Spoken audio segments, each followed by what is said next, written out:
ගරු මුනිර් මුලාෆර් නියෝජ්‍ය ඇමතුමා ඔබතුමාට විනාඩි 11ක කාලයක් ලැබෙනවා. ස්තුතියි සභාපතිතුමිය. විශේෂයෙන් අද දිනය පුරාවටම මේ හදිස්සි නීතිය පිළිබඳව හදිස්සි නීතිය මේ රටේ විපක්ෂය හෝ වෙනම් පාර්ශවයක් මර්ධනය කිරීම සඳහා පාවිච්චි කිරීමට අපට සූදානම් වෙන වග ඒ ඉමැජිනේෂන් එක ඒගොල්ලන් විශේෂයෙන් අතීතයේදී ඒ ආණ්ඩු බලය ඉන්න වෙලාවේ හදිසි නීතිය පාවිච්චි කරමින් මොකක්ද කරේ කුමක්ද කරේ කියන කාරණාව නැවත අපි හැරී බැලුවනම් අපට ඉතා පැහැදිලි ඒ මර්ධනයන් තිබුණා. ඒ මර්ධනකාරී වටපිටාවක් තිබුණේ ඒ තමන්ට එරෙහි අය පිළිබඳව කටයුතු කරේ කෙලසද කියන කාරණාව අපි හැම කෙනාටම පැහැදිලි.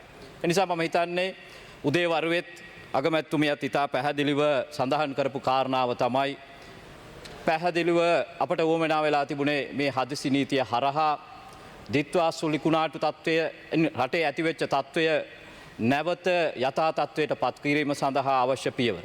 එනිසා තමයි ජනතාවගේ ඒ සංවේගීභාවය ජනතාව පිළිබඳව ඔවුන්ගේ ප්‍රශ්නය පිළිබඳව සංවේදී නිසා තමයි කෝච්චි පාරවල් කැඩී තිබෙන අවස්ථාවල වලදී ඔවුන්ට අවශ්‍ය වෙනත් විකල්ප ක්‍රමවේදයක් කළ හැක්කේ කුමක්ද කියන කාරණා මත ඒ සඳහා අවශ්‍ය පියවර රජයක් ලෙස අපි ගනිමින් ඉන්නවා. නිසා තාමත්ම ආර්ථික වශයෙන් බංකොලොත් වෙලා ඒ තත්ත්වයෙන් මිදමින් මේ දිත්වා තත්ත්වය තුළ අපි ඒ සඳහා මුහුණ දෙමින් කටයුතු කරන අවස්ථාවක ඒ හදිසි නීතිය අපි පාවිච්චි කර තිබෙනවා.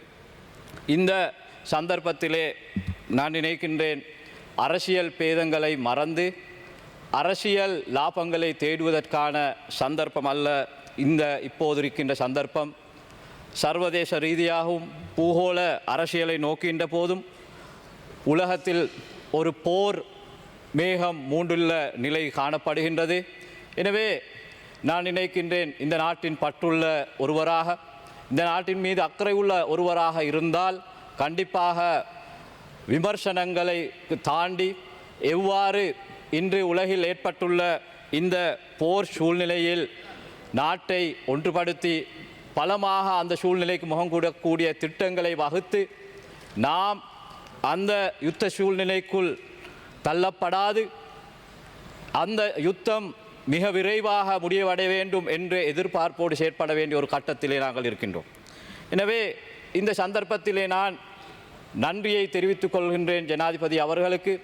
நேற்றைய தினம் இந்த பாராளுமன்றத்திலே பல பாராளுமன்ற உறுப்பினர்கள் ஈரானின் அந்த கப்பல் சம்பந்தமாக பல்வேறுபட்ட கருத்துக்களை முன்வைத்திருந்தார்கள். பலர் இந்த அரசாங்கம் கருணையற்ற அரசாங்கம், இவர்கள் இந்த பிரச்சனையின் பால் நோக்காதவர்கள், பொதுவாக பல்வேறுபட்ட குற்றச்சாட்டுக்களை மேற்கொண்டார்கள். ஆனால் யுத்தம் மூண்டுள்ள இந்த சந்தர்ப்பத்திலே ஜனாதிபதி அவர்கள் குறிப்பிட்டதை போன்று நாம் இந்த சந்தர்ப்பத்திலே நடுநிலைமையான அந்த கொள்கையை பின்பற்றுவதோடு மனிதாபிமானவர்களாகவும் நாங்கள் நடந்து கொள்கின்றோம் என்ற செய்தியை முழு உலகத்துக்கும் சொல்லியிருக்கின்றார்கள்.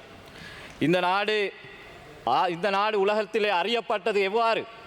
கடந்த கால அரசாங்கங்களில் அயலவர்களுடன் சண்டையிட்டுக் கொள்கின்ற அயலவருடைய வீடுகளை தீடுகின்ற ஒரு நிலைமைதான் இந்த நாட்டிலே காணப்பட்டது.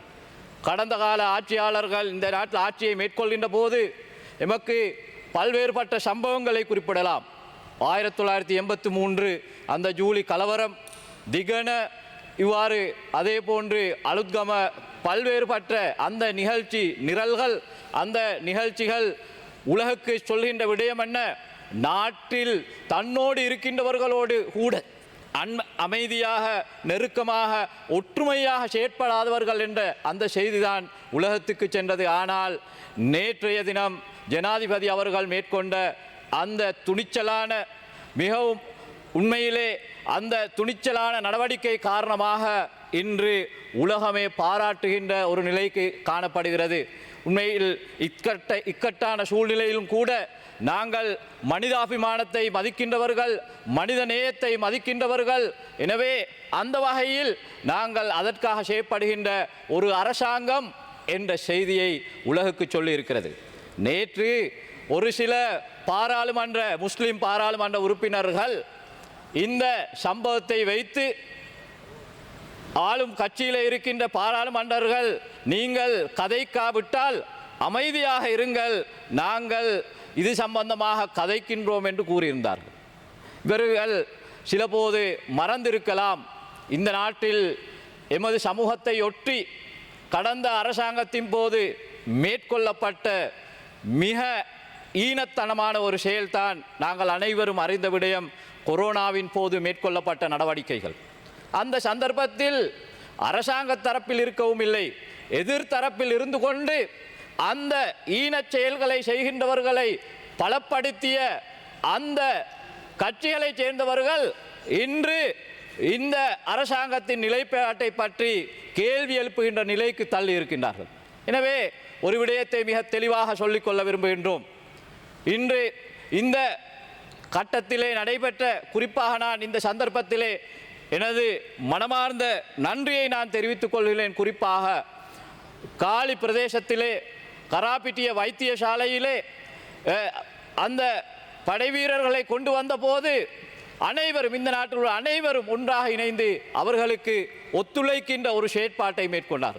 அந்த செயற்பாட்டிலே ஈடுபடுகின்ற அனைவருக்கும் மனமார்ந்த நன்றியை இந்த சந்தர்ப்பத்திலே தெரிவிக்கொள்வதோடு, இத்தகைய இக்கட்டான சந்தர்ப்பங்களை அரசியல் லாபம் தேடுகின்ற சந்தர்ப்பங்களாக மாற்றி அதிலும் அரசியல் செய்கின்ற தனது பிரதேசத்தில் உள்ளவர்களை சந்தோஷப்படுத்துகின்ற கூற்றுக்களை சொல்லுகின்ற ஒரு இடமாக பாராளுமன்றத்தை பார்க்காது மாற்றமாக நாடு ஒரு இக்கட்டான சூழ்நிலைக்கு தள்ளப்பட்டிருக்கிறது.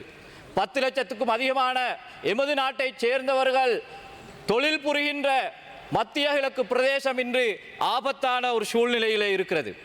அங்கு 10 லட்சம் பேர் தொழில் புரிந்தாலும் இன்னும் பல லட்சம் பேர் அவர்கள் ஊடாக வாழ்க்கையை நடத்துகின்ற ஒரு சந்தர்ப்பம் இது.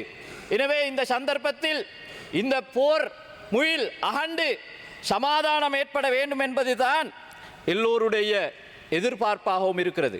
எனவே அத்தகைய அந்த பிரார்த்தனைக்காக, அந்த முயற்சிக்காக நாங்கள் பாடுபட வேண்டிய ஒரு தருணமே ஒழிய ஒருவரை ஒருவர் குற்றம் சுமத்தி அதனூடாக அரசியல் லாபம் தேடி எமக்கு யுத்தத்தின் ஊடாக அழிந்த ஒரு பிரதேசத்தில் ஆட்சி கிடைப்பதில் என்ன பிரயோஜனம் இருக்கிறது?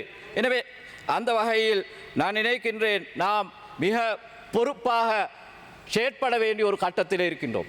எனவேதான் நேற்றைய இரவு மேற்கொள்ளப்பட்ட நடவடிக்கையின் ஊடாக இந்த அரசாங்கம் எதனை சாதிக்க விரும்புகிறது, இந்த அரசாங்கத்தின் நிலைப்பாடு என்ன என்பதை முழு உலகுக்கும் மிக தெளிவாக உறுத்தி காட்டிய சந்தர்ப்பமாக அதனை சொல்லலாம். அதே போன்றுதான் குறிப்பாக இன்னொரு விடயத்தையும் இந்த சந்தர்ப்பத்திலே சொல்லிக்கொள்ள விரும்புகின்றேன். 30 வருட கால யுத்தத்தின் அந்த கோர அனுபவங்கள் எமக்கு இருக்கிறது. எனவே அது யுத்தங்கள் முடிந்தாலும் கூட பிரச்சனைகள் முடிவதில்லை.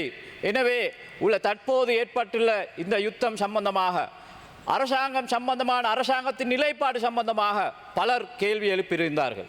உண்மையிலே நாம் பலமுறை எமது அரசாங்கத்தை பிரித்துவப்படுத்துகின்ற பலரும் பல சந்தர்ப்பங்களில் ஒரு நாட்டின் இறையாண்மையை எதிர்த்து செயற்பட இன்னொரு நாட்டுக்கு எந்த அதிகாரமும் கிடையாது. எனவே ஈரான் மீது தொடுக்கப்பட்ட அந்த தாக்குதல் பிழையானது என்ற நிலைப்பாடு அதே போன்றுதான் மத்திய கிழக்கில் ஏனைய பொதுமக்களை நோக்கி மேற்கொள்ளப்படுகின்ற அந்த தாக்குதல்களும் பிழையானது என்ற நிலைப்பாட்டை தான் அரசாங்கம் தெளிவாக எடுத்திருக்கின்றது என்பதை நான் சொல்லிக்கொள்ள விரும்புகின்றேன். எனவே එනිසා මම හිතනවා විශේෂයෙන් ඊයේ මේ සභාව තුළ සමහරු අඳෝනාවක් තිබුණා.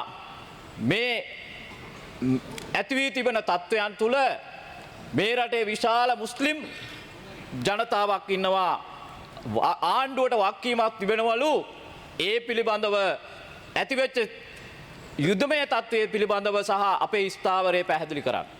මම හිතන්නේ ඇත්තටම මම මතක් කරන්න කැමති, සමහරු මේ පාර්ලිමේන්තුව තුළ ඒ පිළිබඳව කතා කරන සමහරු අපි අතීතය හාරා උස්සල බැලුවනම්, අතීතයේ දෙස බැලුවනම් ඔවුන් අද ජාත්‍යන්තරයේ ඇති වී තිබෙන තත්ත්වය පිළිබඳව අපගේ ස්ථාවරය පිළිබඳ විමසා සිටින ඔවුන් තමන්ගේ රට තුළ ඒ ප්‍රජාවට කෙනහිලිකම් සිද්ධ වෙන විට තාඩන පීඩන සිද්ධ වෙන විට ඉතාමත්ම නින්දිත විදියට විවිධාකාරයෙන් බාධා එල්ලවෙන විට පීඩාවන් එල්ලවෙන විට ඒ පීඩකයන් සමග ඔවුන්ගේ දෑත් ශක්තිමත් කරමින් ඔවුන් සමග සහයෝගයෙන් කටයුතු කරපු අය අද මේ යුදමය තත්ත්වය තුළ මැදපැරදිග ඇතිවී තිබෙන තත්ත්වය පිළිබඳව අපේ ස්ථාවරය විමසා සිටිනවා.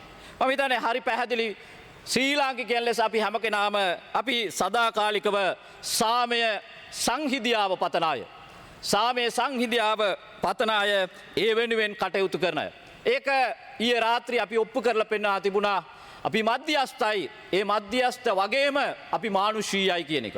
ඒ මානුෂීයව අපි හැම විටම කටයුතු කරන්න සූදානම් ආණ්ඩුවක් වග අපි ලෝකයටම ඒ හරහා ඉතා පැහැදිලි පණිවිඩයක් ලබා දී තිබෙනවා. ඒ නිසා සමහරු තමන්ගේ හිතේ තබාගෙන මේ මොහොතේ මේ ලෝකයේ තුල ඇති වී තිබෙන තත්ත්වයක් තුල මේ තත්ත්වය තුළ සාමාන්‍යයෙන් මේ රටට ආදරය කරන පුරවැසියන් නම් මම හිතන්නේ රජයත් සමග එකතු වෙලා මේ අභියෝගය ජයගන්න එකට වැඩ කළ යුතු මොහොතකත් ඒනුත් දේශපාලන වාසි ලබා ගැනීමෙන් නැවත නැවතත් මේ රටත් ලෝකයත් ඉතාමත්ම නරක තැනකට තල්ලු කරන්න උත්සාහ දැරීම ඛේදනීයයි. අපි ඒ තත්ත්වයෙන් මිදී එකට එකතු වෙලා මේ අභියෝගය අපි හැම කෙනාම ජයගෙන සුන්දර ලෝකයක් තනමු කියන ඉල්ලීම කරමින් ඉගෙනනවා. ස්තුතියි.